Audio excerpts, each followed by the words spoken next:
Hello दोस्तों, स्वागत है आपका आपके अपने चैनल एवरीवन स्टडी में। आज मैं आपको पढ़ाने वाला हूँ भाग 3 मौलिक अधिकार। तो भाग 1 और भाग 2 मैंने बता दिया था, ठीक है। भाग 1 में कितना था, आर्टिकल 1 से 4 तक। अभी भाग 2 में कितना था, 5 से लेकर 11 तक। आज से 12 से 35 चलेंगे। मौलिक अधिकार मतलब फंडामेंटल राइट्स, फंडामेंटल राइट्स जो आपके लिए बहुत महत्वपूर्ण है, बहुत इंपॉर्टेंट है, ठीक है, और उसको पढ़ना जरूरी है। तो आइए तो हम पढ़ते हैं। पहले बेसिकली हमको जानना क्या कि मौलिक अधिकार होता क्या है। मौलिक अधिकार होता क्या है, ये एक प्रकार का नैसर्गिक गुण है जिसको अगर मेरे को भारत में जिंदगी जीनी है, अगर लाइफ जीनी है मेरे को अगर भारत में, तब क्या सभी नागरिकों को, भारत में रह रहे सभी नागरिकों को एक प्रकार का जो क्या दिया होगा, स्वतंत्रता दिया गया है, जिसको जीवन जीने के लिए सभी सार्वजनिक रूप से जरूरी है, ठीक है। सार्वजनिक रूप से क्या है, जरूरी है ना। उसी के लिए हमको मौलिक अधिकार, उसी को बोलते हैं फंडामेंटल राइट्स।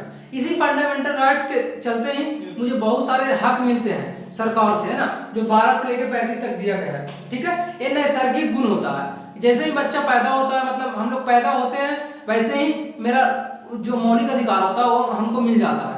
ये कहाँ से लिया गया मौलिक अधिकार, कहाँ से लिया गया मौलिक अधिकार, लिया गया कहाँ से, मौलिक अधिकार लिया गया यूएसए के संविधान से। यूएसए के, United state of America, United state of America से लिया गया। यूएसए के संविधान से मौलिक अधिकार लिया गया है ना, जिसका जिक्र 12 से लेकर के 35 तक है, ठीक है दोस्तों, है ना। यूएसए के संविधान से लिया गया है, ठीक है।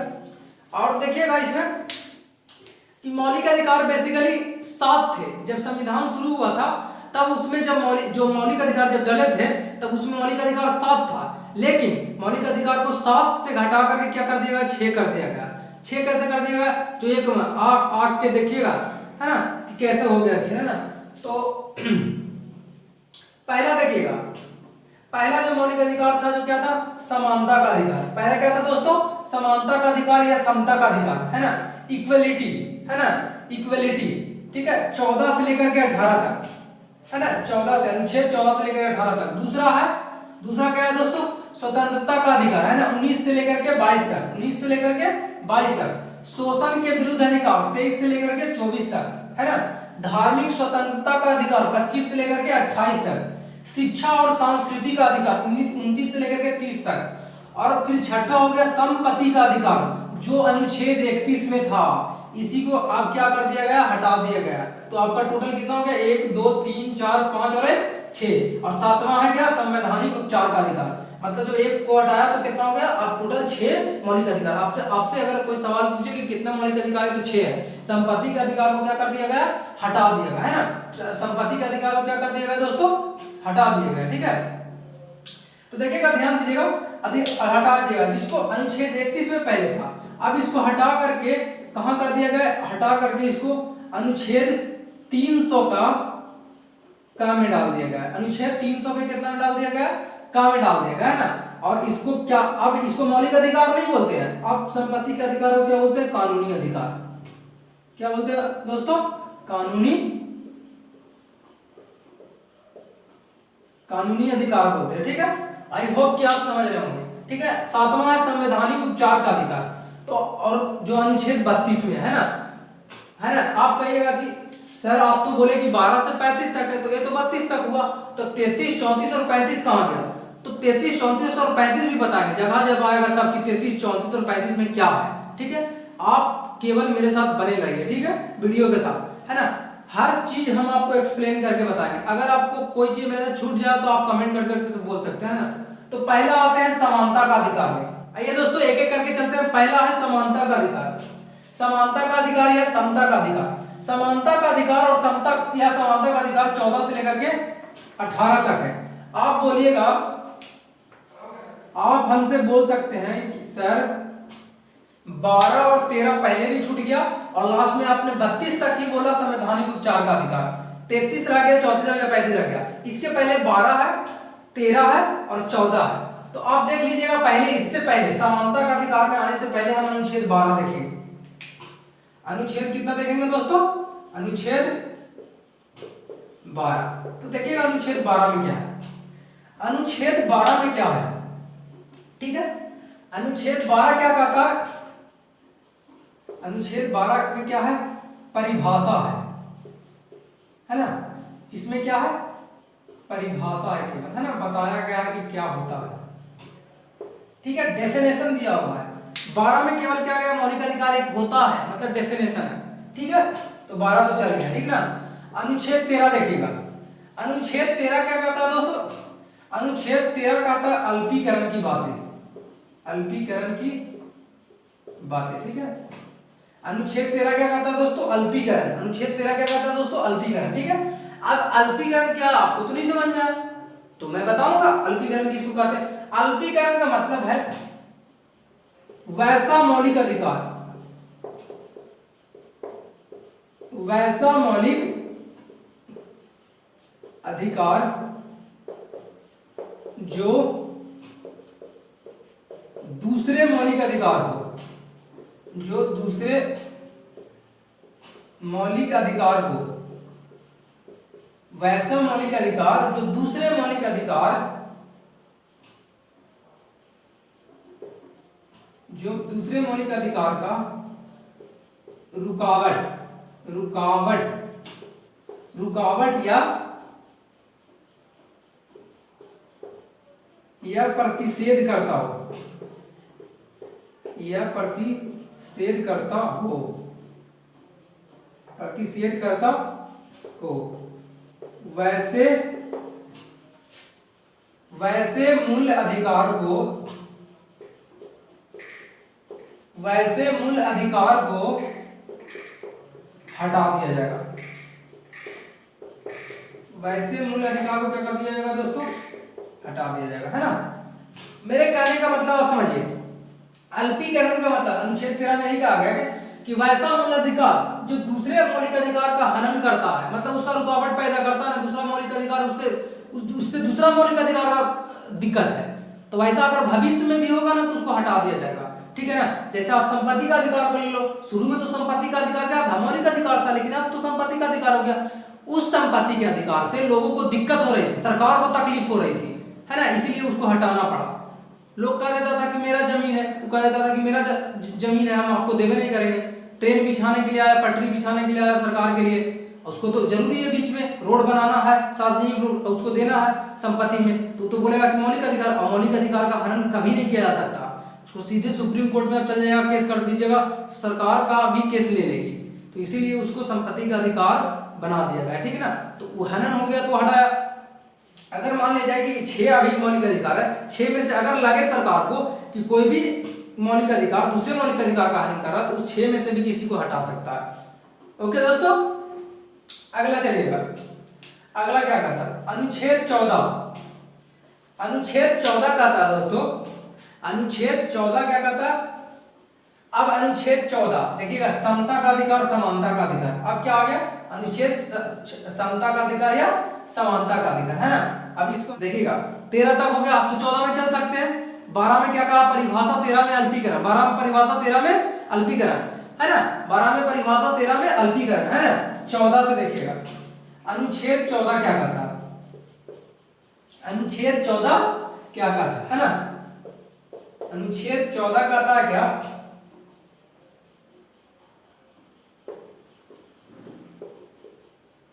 कानून के समक्ष, कानून के समक्ष समानता, कानून के समक्ष समानता तथा कानून के समक्ष संरक्षण, तथा कानून के समक्ष संरक्षण। 14 में क्या कहा है कि कानून के समक्ष समानता तथा कानून के समक्ष संरक्षण। कहने का मतलब है कि कानून के सामने सब बराबर है, या राष्ट्रपति हो, प्रधानमंत्री हो, जो भी हो, सब है क्या? बराबर है। ठीक ना, आप उसको इक्वलिटी, इक्वलिटी बिफोर लॉ, इसको अंग्रेजी में बोलते हैं इक्वलिटी बिफोर लॉ। कानून के समक्ष सब समान है। और दूसरा क्या बोल रहा है कि कानून के समक्ष संरक्षण, इसमें कहा है कानून के समान संरक्षण।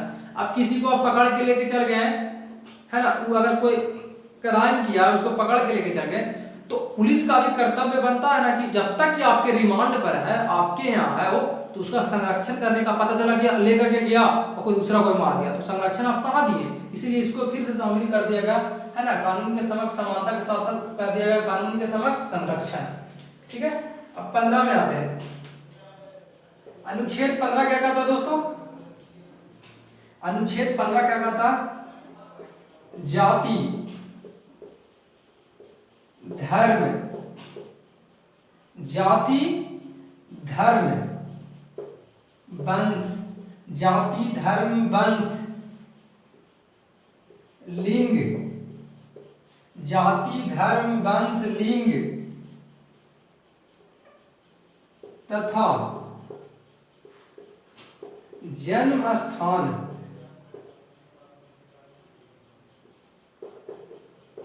जन्म स्थान के आधार, जन्म स्थान के आधार पर किसी भी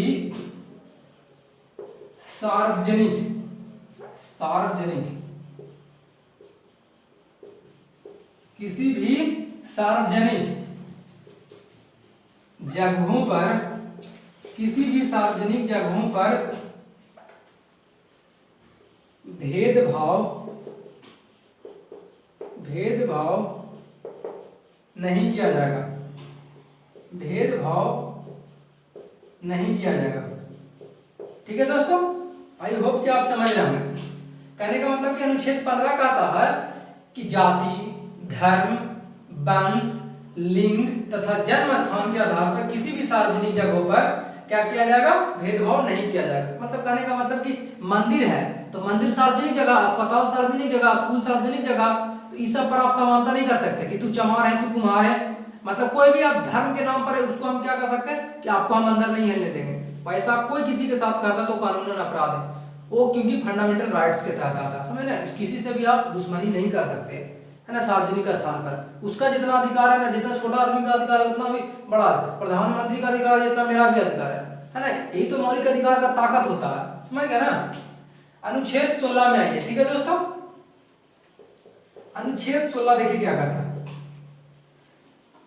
देखिए अनुच्छेद 16 क्या आता है? लोक नियोजन की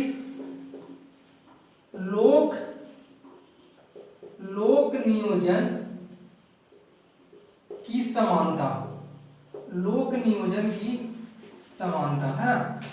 लोक नियोजन की समानता कहने का मेरा तात्पर्य है, लोक नियोजन की समानता का मतलब होता है कि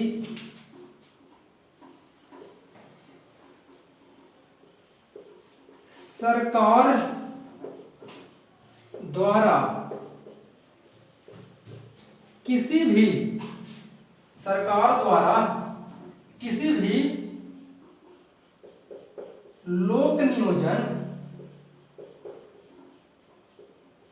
लोक नियोजन में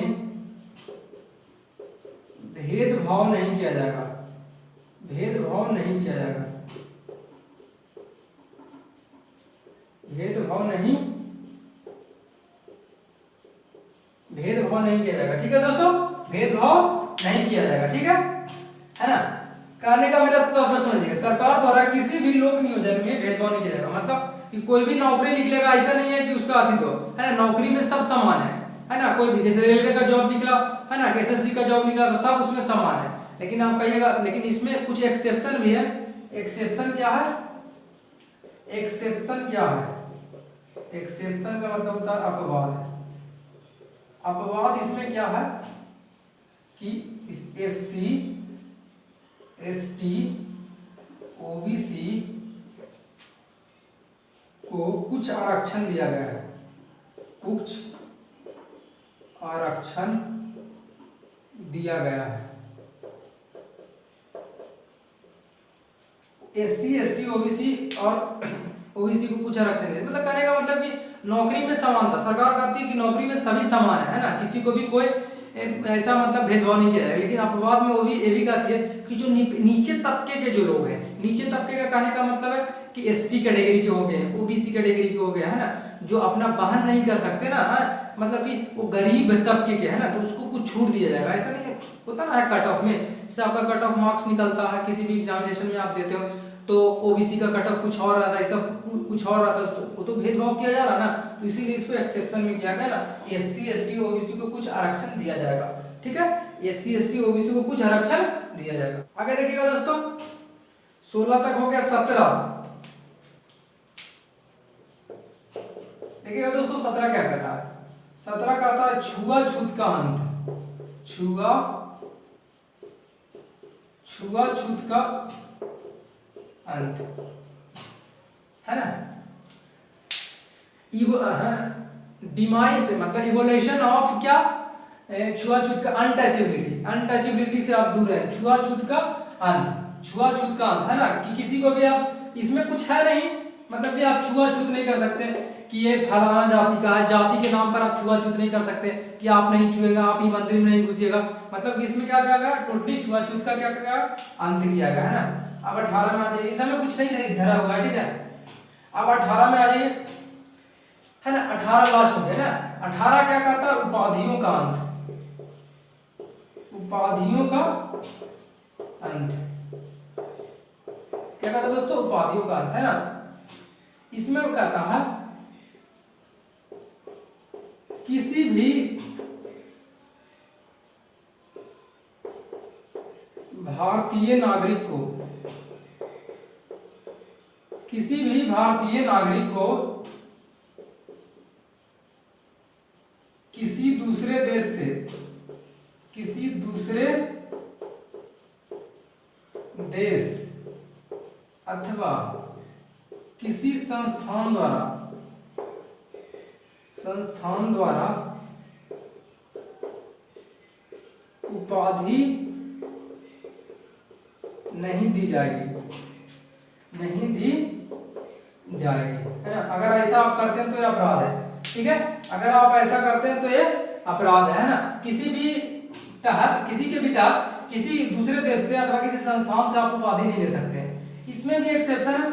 एक्सेप्शन क्या है कि जैसे उपाधि का मतलब है कि कोई नाम, कोई अथी, कोई रुतबा, है ना। जैसे आप, जैसे कर्नल होता है ना, मेजर होता है ना, ब्रिगेडियर होता है, ब्रिगेडियर होता है, और भी बहुत सारा होता है आर्मी में, तो ये सब कर सकता है, इसमें एक्सेप्शन है। लेकिन डॉक्टर में भी आप लगा सकता है कि डॉक्टर होता ना, कि डॉक्टर क्या अरुण, डॉक्टर अरुण बोलता ना, तो डॉक्टर ये सब लगा सकता है। मतलब कि आप जो उपाधि आप एक्सेप्शन में भी है कि जो उपाधि आप पढ़ लिख करके लिए हैं, पढ़ शिक्षा के द्वारा, ऐसे नहीं लिख सकते, शिक्षा के द्वारा, जो उपाधि आप शिक्षा के द्वारा लिए हो, है ना। जो उपाधि आप शिक्षा के द्वारा लिए हैं उसको नहीं हटाया सकता, ठीक है। जैसे डॉक्टर लगा सकते हैं, ठीक है ना। जैसे पीएचडी जब कर लेता तो डॉक्टर लगाता, तो उसमें कर सकते हैं, ठीक है। तो आपका 14 से लेकर के 18 तक क्या हो गया, खत्म हो गया, ठीक है दोस्तों। आई होप कि आप समझ रहे आ रहा होगा, ठीक है। अगर आपको इस वीडियो में कोई भी तकलीफ हो ना, तो आप कमेंट बॉक्स में लिख सकते हैं, उसमें छूट गया तो हम उसको बता देंगे, ठीक है दोस्तों। मिलेंगे हम अगले वीडियो में, ठीक है। अगर चैनल को आपने लाइक नहीं किया, सब्सक्राइब नहीं किया तो कर दे, ठीक है ना। मिलेंगे अगले वीडियो में, तब तक के लिए नमस्कार, जय हिंद, गुड नाइट, सबक है।